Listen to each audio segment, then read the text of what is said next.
अस्सलाम वालेकुम जी। Last video में आपने देखा था प्राइसेस जो है वो मार्केट में काफ़ी नीचे थी एंड देन सडनली एक मूव आई और प्राइस काफ़ी ऊपर चली गई।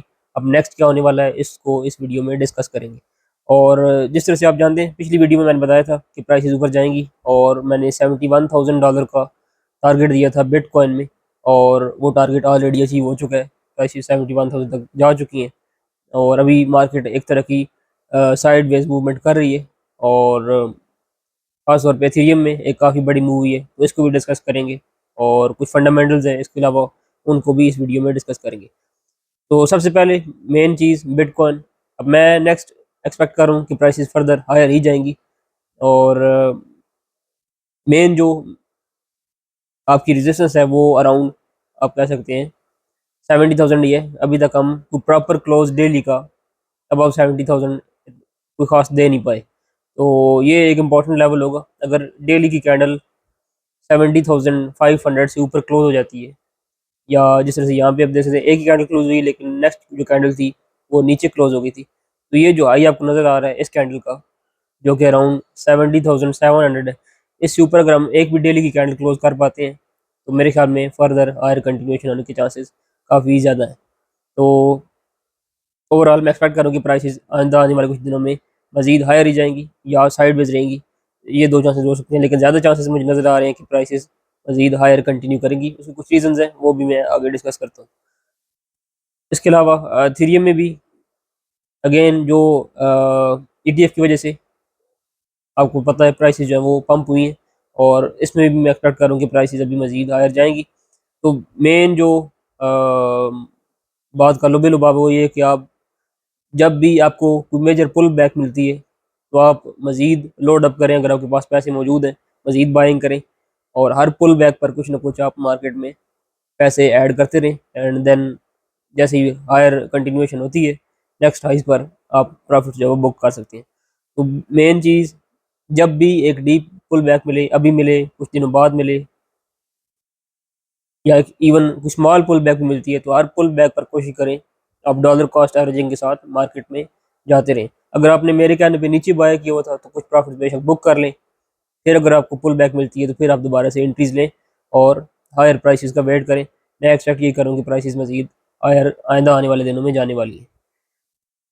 और सिर्फ यही नहीं, जितने भी आल्ट कॉइन्स हैं इसके अलावा, क्योंकि डोमिनेंस पिछले कुछ टाइम से कम होती हुई नज़र आ रही है।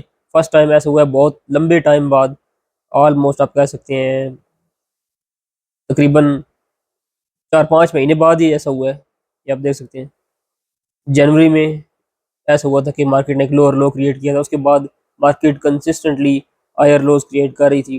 जो डोमिनेंस उसकी प्राइस जो है वो कंसिस्टेंटली ऊपर जा रही थी। फर्स्ट टाइम ऐसा हुआ कि डोमिनेंस 5-6 महीनों बाद उसने एक लोअर लो क्रिएट किया है, तो डोमिनेंस किसी हद तक कम हो रही है आल्दो की प्राइसेस बिटकॉइन की और मार्केट की ओवरऑल ऊपर ही जा रही हैं। तो ये एक बड़ा पॉजिटिव साइन है आल्ट कॉइन्स के लिए भी। तो अगर कोई पुल बैक मेजर मिलती है या इवन माइनर पुल बैक भी मिलती है तो मैं यही रिकमेंड करूँगी आप मज़ीद आल्ट कॉइन्स में भी इन्वेस्ट कर सकते हैं और आल्ट कॉइन्स में भी आप डॉलर कॉस्ट एवरेजिंग के साथ मज़ीद एंट्रीज लें और अपनी जो पोजीशंस है वो बिल्ड करें बेशक। अब टाइम है जिस तरह से मैंने पिछली वीडियो में मेंशन किया था कि मैं आइंदा आने वाले दिनों में डोमिनेंस कम होता वो देख रहा हूँ। वो चीज़ आप देख रहे हैं कि काफ़ी हद तक और इस वक्त डोमिनेंस इन लेवल्स पे मौजूद थी और काफ़ी हद तक स्पीड से बढ़ रही थी, बट स्टिल मैंने आपको बताया था कि मैं आइंदा आने वाले दिनों में डोमिनेंस जो है वो उसको कम होता हुआ देख रहा हूँ और वो हो रही है। इन केस मज़ीद 1-2 लोज अगर ये ब्रेक करती है तो फिर आप देखेंगे कि मार्केट में एक मोमेंटम बनेगा और उस मोमेंटम से आल्ट कॉइन्स की प्राइसेस काफ़ी बढ़ सकती है।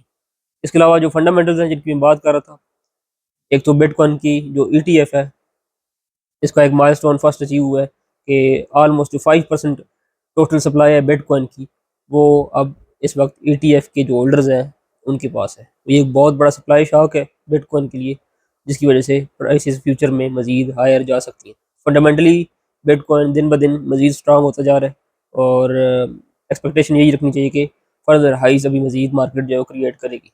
एक चीज़ जो इंपॉर्टेंट थी एथेरियम की ईटीएफ के रिलेटेड, लोग ये कह रहे थे कि जी पहले पंप हुआ है और इथेरियम ईटीएफ लिस्ट होने के बाद अभी पंप नहीं हो रहा जिस तरह से बिटकॉइन हुआ था, तो उसकी एक रीज़न है और वो रीज़न ये है कि जो बिटकॉइन का ईटीएफ था उसमें डायरेक्ट ईटीएफ जाके लिस्ट हो गया था एक्सचेंज पर और उस वक्त आप एक्सचेंज पर ETF को ट्रेड कर सकते थे। जबकि यहाँ पे SEC ने सिर्फ 19B4 का एक फॉर्म होता है, जिसके बाद जाके S1 फॉर्म होता है, वो अप्रूव होना होता है।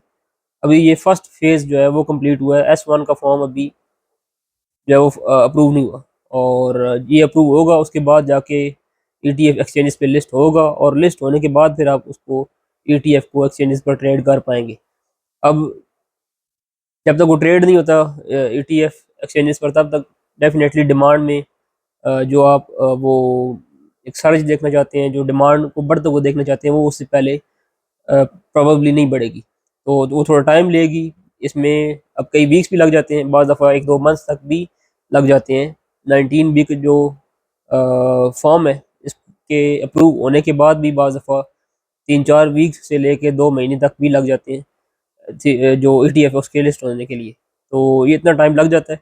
तो जैसे ही ETF लिस्ट होगा, वो चाहे 1 महीने बाद हो, 2 महीने बाद हो, उसके बाद आपको एथेरियम की प्राइसेस में काफ़ी अच्छी मूवमेंट नज़र आएगी। फिलहाल मैं ये एक्सपेक्ट करूँगी, अगर in case bitcoin further higher continue करता है, जो कि मैं एक्सपेक्ट करूँ कि इसे करना चाहिए, उसमें होगा क्या, क्योंकि अब एथेरियम ऑलरेडी काफ़ी पंप कर चुका है, और अगर बिटकॉइन पंप करता है, बिटकॉइन की प्राइसेस भी काफ़ी ऊपर जा चुकी हैं, ऑल टाइम हाई बिटकॉइन लगा चुका है, तो एथेरियम भी आउट ऑफ क्वेश्चन है। तो मेरे ख्याल में ज़्यादा चांसेस यही है कि अब जब भी मार्केट, मैंने पिछली वीडियो में यही चीज़ मेंशन की थी और अब भी मैं यही कह रहा हूँ, जब भी बिटकॉइन नया हाई लगाएगा, आपको लोग आल्ट कॉइन्स की तरफ मूव करते हुए नजर आएंगे, और आल्ट कॉइन्स की प्राइसेस काफ़ी हायर जाती हुई नजर होंगी, और यही रीज़न है कि जो डोमिनेंस है वो आपको बड़े टाइम बाद एक अच्छी डाउनवर्ड मूवमेंट करती हुई नजर आ रही है, while bitcoin is going higher. Normally क्या होता था, जब